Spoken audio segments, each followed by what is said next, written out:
So now that 2024 has wrapped up for LEGO Star Wars, the 25th anniversary of the theme for this year, let's take a quick look back and see, well, did they do a good job with the sets I have here on the table? Now, LEGO marked 25th anniversary on a lot of boxes this year, but what I particularly consider to be the 25th anniversary sets are the ones that came with the exclusive minifigures. So that's 7 sets here on the table. So today I want to take an in-depth analysis about all of these sets, how good of a value this really is, and compare it against the 20th anniversary from 5 years ago. And then on top of that, just kind of figure out what are the best 25th anniversary sets, what is my personal favorite out of the bunch here on the table. All of that and more is going to be answered here in just a second. All right, pulling out my notes here, giving you some mathematical statistics I did. Okay, these, I'm not going to lie, are going to blow your mind. First off, let's rewind things to the 20th anniversary of LEGO Star Wars sets. So just a refresher, there was 5 sets that came out in 2019. That would have been the Slave One, the AT-RT set, the Hoth set, the Pod Racer, as well as the Dropship set. And to be fair, there was some promos like the Hoth Micro set, you have the Obi-Wan Polybag, the Vader Bust, but I'm not going to include those right now. Now, if you take those 5 sets in total, it would have cost you $240 retail to purchase all the 20th anniversary sets. Whereas, comparative to the sets I have here on the table, the 25th anniversary LEGO Star Wars sets are going to cost you $605. That is crazy. But there's more to this story. First off, if you count all of the pieces combined between all 5 20th anniversary sets, it would come out to 1,970 pieces. Divide that by $240 and you're looking at just over 12 cents per piece, which on paper sounds okay for a LEGO Star Wars set. What about the 25th anniversary set? This is where things get interesting. If you take all 7 sets and combine the piece count, it comes to 5,874 pieces. Doing some quick math, dividing 605 by that piece count will equal out just over 10 cents per piece. Think about that for a second. 12 cents per piece 5 years ago, 10 cents per piece 5 years later. Meaning, just by per piece ratio, even though you're spending more money, you're getting technically more LEGO for your money 5 years later, even with inflation, even with everything that's happened in the LEGO world. That kind of blows my mind. So technically, by per piece ratio, you're getting a better value today than you would have in 2019. Now, what about minifigure value? Now, in 2019, with the 20th anniversary sets, we got a total of 22 figures between all 5 sets. If you divide up the cost of the set, again, we're just talking about the figures here, it would have been $11 per minifigure. Again, if you bought all 5 sets and you divide it up that way. Today, with the 25th anniversary set, there's 34 figures in total between all 7 sets that I have here on the table. And dividing that up by $605 would mean it's $18 per figure. So $7 more per figure today than in 2019. So it's kind of the reverse. You're getting more pieces today, but you're paying a higher price for minifigures. This is an interesting question to ask in the comments below. What do you guys think about that? How do you feel right now? Let me know down in the comments below. I know I'm certainly surprised. Now, I know a lot of you are scratching your heads right now, like, how does that make sense? Think of it this way, R2-D2 comes with 2 minifigures but has over 1,000 pieces. The same can be said about the Droid Builder set. 1 minifigure also comes with over 1,000 pieces. That's what's kind of obscuring the minifigure value here. But that's also increasing the per piece ratio on LEGO Star Wars sets in terms of getting to that 10 cents per piece when you're including all 7 sets together, if that makes sense. Now, one last stipulation in terms of the math I want to point out is if you wanted to go back and buy all the 20th anniversary LEGO Star Wars sets from 2019, I'm going to include the Vader Bust, the Micro Hoth set, as well as the Obi-Wan Polybag. Today, off like Bricklink, for example, it would cost you $657 without shipping. And then, of course, if you were to purchase all 7 of these sets, it's $605.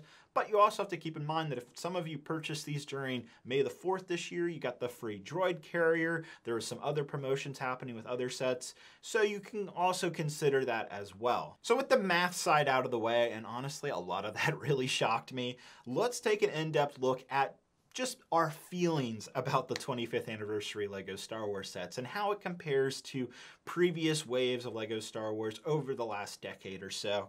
And Did LEGO do a good job? Let's get into this. Now, before we get started with the ranking here, first off, all of LEGO Star Wars, or just all of LEGO in general, has double VIP points or insider points happening as I'm posting this video. It'll only last until October 20th of 2024, so if you're watching this afterwards, it's already expired.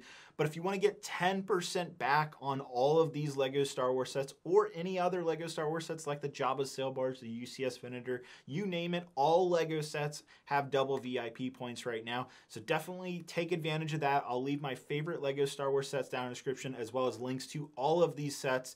They're all affiliated and help out the channel. All right, so at the bottom of my list at number 7, it's the Droid Builder. I mean, do I really need to explain anymore? It's just a bad set. I said so in my review. Sure, kids will like it, but out of the 25th anniversary LEGO Star Wars sets, this is by far the weakest set. Next, I'd have to say the Sarlacc Pit and Desert Skiff. And I say that hesitantly because it is a really good set. It's really just the fact that it's so overpriced. You're not getting a good value really at all, but the minifigure selection's excellent and it looks so good next to the Jabba Sail Barge. I think this is a good set. I don't know if it should have been a 25th anniversary set, but it's a good one. At number 5 would have to be the R2-D2. Over the last few months, R2-D2 has grown on me quite a bit. Obviously, once I got that C-3PO, the buildable one in hand, putting him next to R2, it is a match made in heaven. The two sets look so good side by side. And I think I can confidently say this now that I've had it built for so long and been looking at it every few days. I like this one more than the UCS, the $240 bigger version R2. This is such a good scale. No, it doesn't have as many features or details, but it's a good all-rounder. At number 4 would be the Sith Infiltrator. I actually really like the design of this. It's more in scale with that 2007 one. I like the features that it offers. It's not nearly as big as the previous iteration, but I think it's a solid set and it's appealing and something I would want to pick up. At number 3, and this is getting tough now between 2 and 3, it's gonna have to be the Dropship versus Rebel Speeder. I just reviewed this. I absolutely love the set. Really no complaints except the 25th anniversary minifigure choice. That was a bit of a head scratcher. I love this set, especially the Rebel Speeder, and I already have purchased 5 more, and I'll be talking about army building that in a future video, but this is such a good set. But obviously, at number 2, I'm putting the Boarding on Tantive 4, not the Imperial Star Destroyer. Boarding on Tantive 4 is arguably the best value on this table. 7 minifigures, $55, $43 on Amazon right now. It's a good one, man. It's a really, really good one. I am so surprised by how fun it is. It's displayable. There's a lot of figures. The ARC-Trooper 5s, of course, is a major highlight. It just hits everything that a LEGO Star Wars set should be. And then finally, at number 1 is the Imperial Star Destroyer. Cal Kestis was an excellent minifigure choice. I absolutely love the scale and the detail of this thing. It's not really that much smaller than the 2014 version, as you guys saw in my review earlier this year, and it looks so good. In fact, I've already purchased another. I'll be purchasing at least a few more in the coming months. I've seen it go on sale once on Amazon for 30% off, but that was for a few hours, but it's been maintaining its $160 price tag, which even at full retail, I think is a fair value. You're getting a lot of pieces, 1,555 pieces. Great minifigure selection. My biggest complaint for this one was only the factor that you should have gotten another Stormtrooper. Only one LEGO, come on. Now with that said, what if I told you I'm giving away 2 of my favorite 25th anniversary LEGO Star Wars, the Imperial Star Destroyer, absolutely free with no strings attached, and that is because of the sponsor of this video, which is Whatnot. I am being dead serious. Come October 20th at 7 p.m. Eastern Standard Time, I'm going to be hosting my next Whatnot stream where I'll be giving away each of these sealed brand new Imperial Star Destroyers. No strings attached. You just have to sign up with the link down in the description and be present during the live stream. So first off on Whatnot, this weekend Beyond the Con is happening. It's basically bringing New York Comic Con to the comfort of your home. So if you're like me, can't make it to New York, well, now you can purchase things that you would see at vendors there from home. And utilizing the link down in the description to download Whatnot, you can go on right now and see what all the different sellers are auctioning off. Rare items that you won't find elsewhere, happening again from Thursday all the way to Sunday this weekend. Beyond the Con is going to be a huge event. Of course, I'm wrapping things up on Sunday the 20th when I'm hosting my stream. I'll be personally auctioning off my own LEGO Star Wars minifigure collection that has plenty of rare figures that some of you are going to want to get your hands on. So with the link down in the description, you can get that $15 credit if it's your first time joining Whatnot. Definitely take a look at the Beyond the Con event happening this weekend alone. So don't forget, my stream is this Sunday at 7 p.m. Eastern Standard Time. Link down in the description. Thanks again to Whatnot for sponsoring this video, and let's get back to the ranking. Now this is where the fun begins. Judging just the 25th anniversary minifigures. First off, I gotta say, I like pretty much all these figures here on the table, with a few exceptions. I think overall, this is a better just selection than what LEGO did in the 20th anniversary of LEGO Star Wars. It was cool to have the throwback sets with the specialty printing of 20 years on the backside, but I like that we're getting brand new specialty figures that fans have been dying for years now, and most of these figures really are fantastic. I know as a diehard LEGO Star Wars fan, I appreciate pretty much everything here. But now let's get into the ranking, starting off with the worst figure in my opinion to the best. And the worst would have to be the QT-AT Astromech Droid. I think it's a really cool figure. You know, I know plenty of girls and guys will appreciate QT-KT, a pink Astromech Droid. It's very eye-catching. It's a cool figure. I just don't think it should have been a 25th anniversary minifigure. I feel like LEGO could have included in like the Yavin 4 set, for example. It's just not my favorite. Next would have to be young Princess Leia. This comes in the Droid Builder set, and while I think the figure's cool, it's not all that unique. It's just a different torso and a little droid print here. Again, I don't think this should have been a 25th anniversary minifigure. I'm glad LEGO did make young Princess Leia. Of course, she had a giant prominent role in the Obi-Wan series. I'm just, again, what would I use this figure for is kind of the question I come to. So yeah, she's gonna have to go there. Next up is gonna be Nine Nub, and I know a lot of you are gonna be a little PO'd when I say this, but he's just okay. I think the head mold is fantastic. He's a cool figure. Again, I'm glad we have him. It's a little questionable, again, as a 25th anniversary minifigure. You could have just included this as a standard minifigure in any LEGO Star Wars set that he's relevant to, like a Millennium Falcon, for example. All right, so now I'm gonna put Darth Malak here kind of in the middle.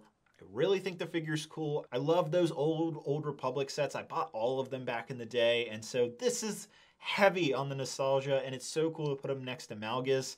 Malak is super sweet. I love what LEGO has done here with the figure. It's just, again, like the others, I don't have a great purpose for this figure, at least for what I build currently as LEGO Star Wars MOCs, so he's gonna have to sit kind of towards the middle. Next, I know you're gonna be kind of mad at this one too, but it's gonna be Cal Kestis. And again, hear me out, I'm just not as familiar with the character. I did play Fallen Order a little bit, but I wasn't heavily invested in the game.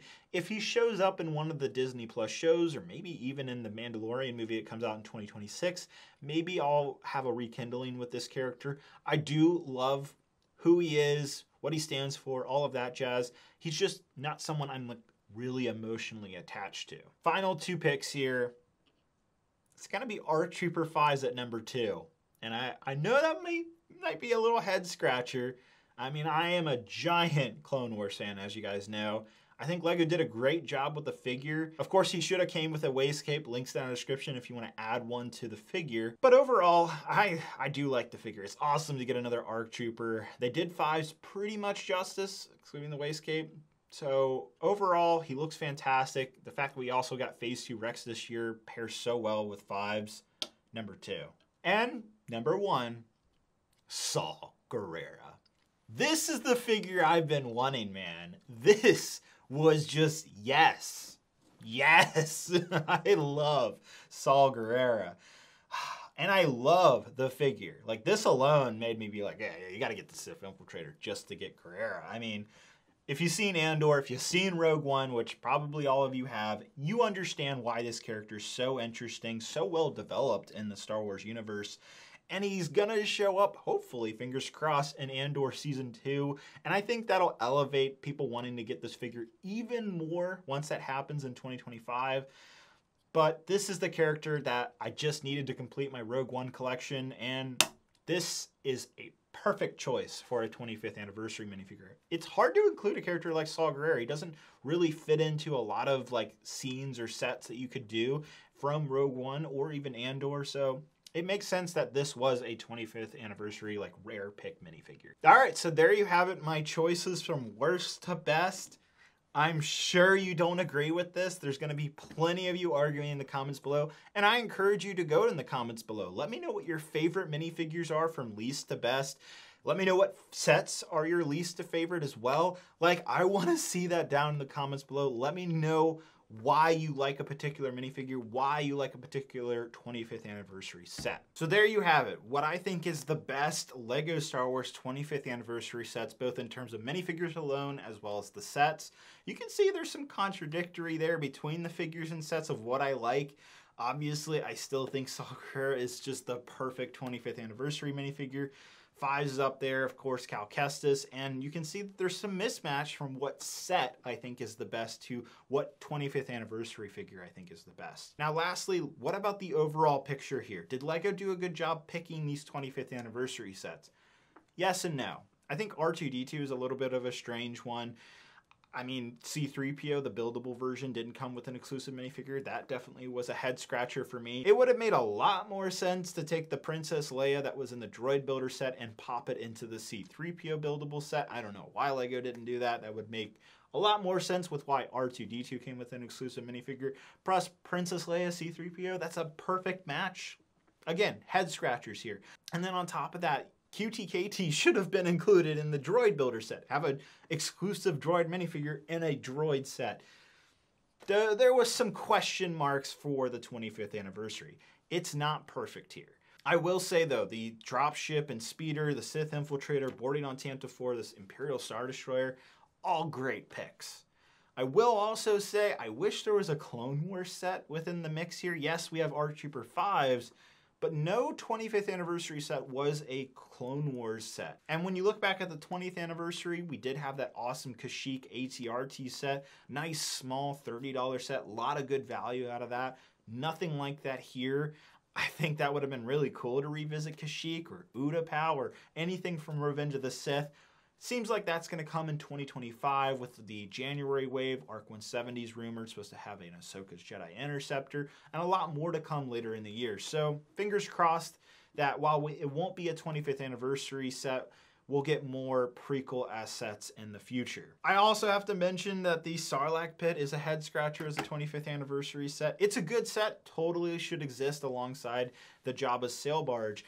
It's just questionable as a 25th anniversary pick. I think you could have done something else, LEGO. Not exactly the best. So it's good and bad within the 25th anniversary. Mostly good. I really like the minifigure selection for the most part, especially the 5 figures here. And then, as I talked about in the beginning of the video, there's a lot of value. You're technically getting more LEGO today for your money than you did 5 years ago, which is wild to say. Granted, you're not getting as good as a minifigure value today, and so that's definitely opening the door to a bigger discussion, and I can't wait to read all of that down in the comments below. Overall, there's room for improvement here. It wouldn't have been all my personal choices. Again, I could throw out 3 of these sets in a heartbeat and replace them with some other desirable sets, but we'll see what comes in 2025. And finally, I do want to thank Whatnot again for sponsoring this video. I hope you guys have a great, wonderful day, and I'll see you guys later. Bye-bye.